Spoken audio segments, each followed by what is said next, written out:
مرد بھی یہ چاہتا ہے کہ عورت اس کو پاکیزہ ملے، لیکن مرد کبھی خود پاکیزہ بننے کی کوشش نہیں کرتا، مرد کبھی خود پاک ہونے کی کوشش نہیں کرتا۔ مرد کو 4 شادیاں جائز ہیں تو اس کا مطلب یہ نہیں ہے کہ مرد اپنی بیوی کو جو ہے وہ ذہنی مریضہ بنا دے، یا مرد ایک لڑکی کو جو ہے وہ اس کے گھر سے بیاہ کر لے کر آئے اپنے گھر میں اور پھر اس کے لیے جو ہے وہ مشکلات پیدا کر دے،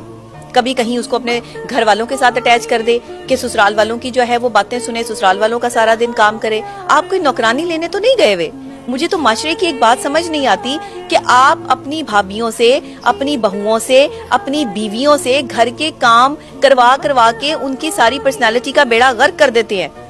بھائی آپ کے گھر کام والیاں آتی ہیں اور نہیں آتی تو آپ لگائیں۔ ایک بندے کا ساتھ اور ہاتھ بٹانے کے لیے اس بندے پر اتنا بوجھ کیوں ڈال رہے ہو؟ اوپر سے نندے بھی آ جائیں، دیورانیاں بھی آ جائیں تو آپ انہیں بھی جو ہے وہ بٹھا دیتے ہیں کہ جی صرف ایک ہی بہو جو گھر میں سب سے زیادہ بڑی ہے، جو سب سے پہلے بیٹے کی بہو ہے وہی سارا کام کرے گی، یا پھر جو گھر میں سب سے چھوٹے بیٹے کی بہو ہے وہ کام کرے گی، یا پھر ہمارے معاشرے کا رواج یہ ہے کہ جو بیٹا کماتا نہیں ہے، جس کا گھر والے خرچہ اٹھاتے ہیں، اس کی بیوی کام کرے گی۔